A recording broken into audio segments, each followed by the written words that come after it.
All right, what's going on, you guys? Nick here with Nick Strength and Power. I've got a couple of interesting stories for you guys today. The first story I've got for you guys today, I want to talk about Dexter Jackson a little bit.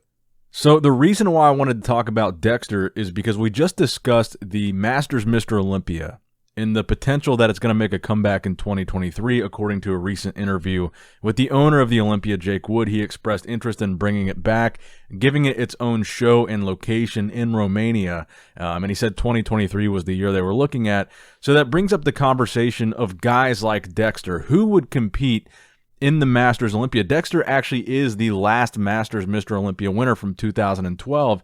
At the time, it was a 40-plus Masters category.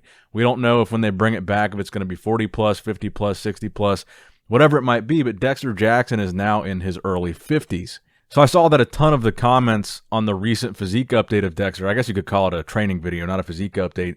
A lot of the comments on that post were asking Dexter if he was going to be competing or talking about that Masters Mr. Olympia making its comeback, and Dexter kind of seemed to shrug it off. He actually responded to one comment and said, good for them, when somebody said that the Olympia is bringing back the Masters category.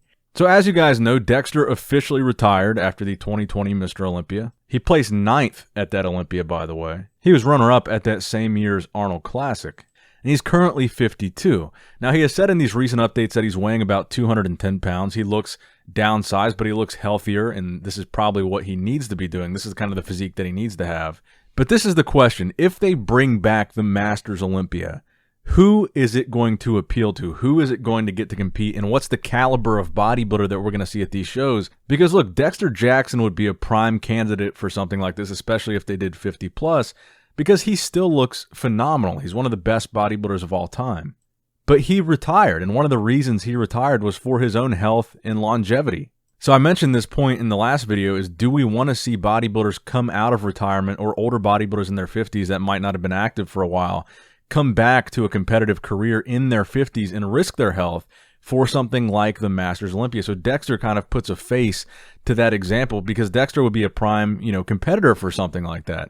So if you look at Dexter, you got to ask yourself the question, do you want to see Dexter happy and healthy and enjoying his retirement with a downsized, leaner, healthier physique, and knowing that he's probably going to live longer because he's not taking that risk of being a competitive bodybuilder into his 50s? Or do you want the brief enjoyment of seeing him come back and compete at the Masters Olympia?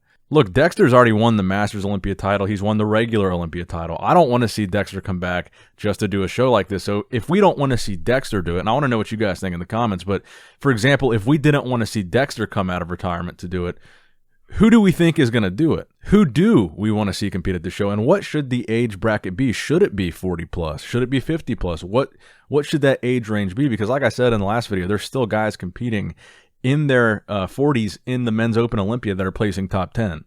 So why bother doing Masters if you're still a top 10 guy in the regular Olympia? But I guess it doesn't have to be either or. I think that every bodybuilder has something unique, especially the bodybuilders today. I mean, wow, they are big.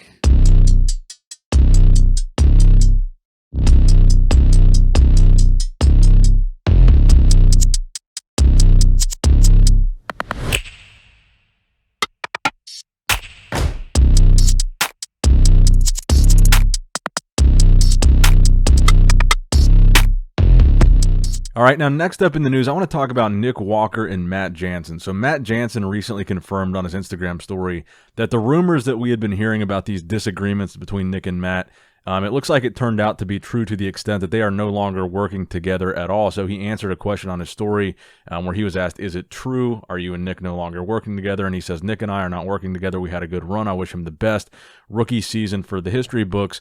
Now, of course, he coached Nick to an Arnold Classic victory, a top 5 Olympia placing, extremely impressive run for Nick Walker working with Matt Jansen.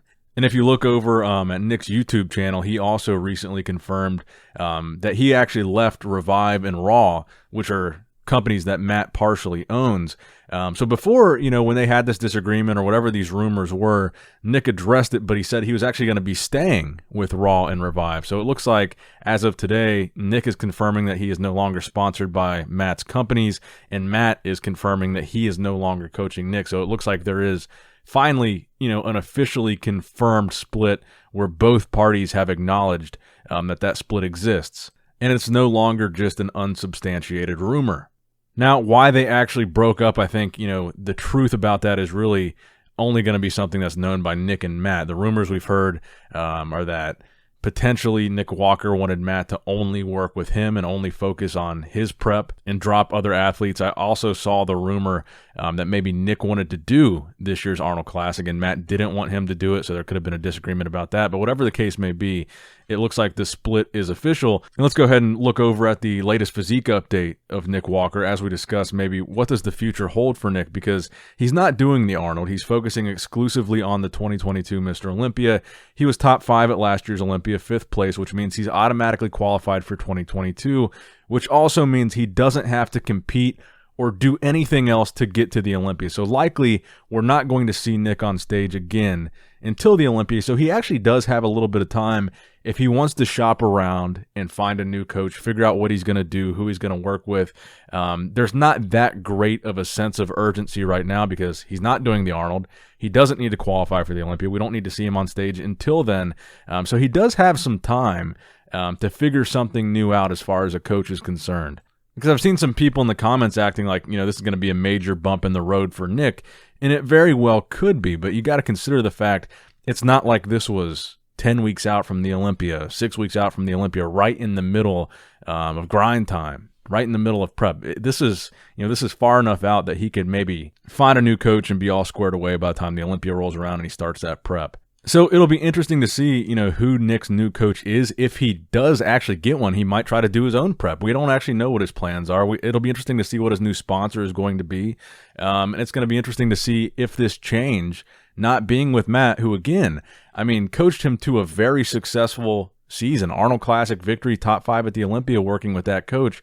You got to wonder if that's going to lead to a different result. The fact that he's not working with Matt, if he's going to have worse placings or better placings in the absence of Matt. It's definitely an interesting development to the Nick Walker story. But honestly, I think Nick Walker's nickname is the Mutant for a reason. I think he's going to continue to blow people's minds, and I think he's going to continue to do very well. He's got a bright future, and I think he's going to continue to deliver like he has up until this point. I'm not really worried about Nick. He's one of the few young guys that has shown crazy potential. He got all this hype, and he's one of the few guys that had all this hype that actually lived up to pretty much every ounce of hype that he got. If anything, he over-delivered, winning the Arnold Classic on his first shot, winning the New York Pro, top 5 at his first Olympia. He almost over-delivered on the hype. That's one way to look at it. So I'm not worried about Nick's ability to go on and be successful with or without Matt Jansen, with or without whatever his next coach or next move is going to be. I think he's still going to be successful. And I certainly wish Nick the best. And the final story that I have for you guys today, Brandon Curry posting another physique update, this time a lot better as far as the angle and actually showing his legs. So in the other video and picture that he posted, his legs were kind of half cut off. The camera was angled almost as if it was on the ground pointing up. But Brandon almost implies that this is more recent of an update than those videos and pictures that we saw. He has some ticking clocks on there, and it says the final stretch, countdown to the 2022 Arnold Sports Festival to kick off the IFBB Pro League season. And again, I still hold the same opinion, and I want to reiterate that point, that I think Brandon's legs look improved in these updates. And to be completely honest, I think Brandon looks insane here. This is very reminiscent to me of that old school, here I'll put them side by side, that old Flex Wheeler picture. That's what this picture reminds me of. Brandon looks round, he looks full, he looks symmetrical, he looks aesthetic, he looks improved. Like I said, I think there's just no chance that Brandon doesn't win this Arnold. I think he gets a tremendous amount of momentum by winning this Arnold and goes into the Olympia, again, in conversation for winning the title again.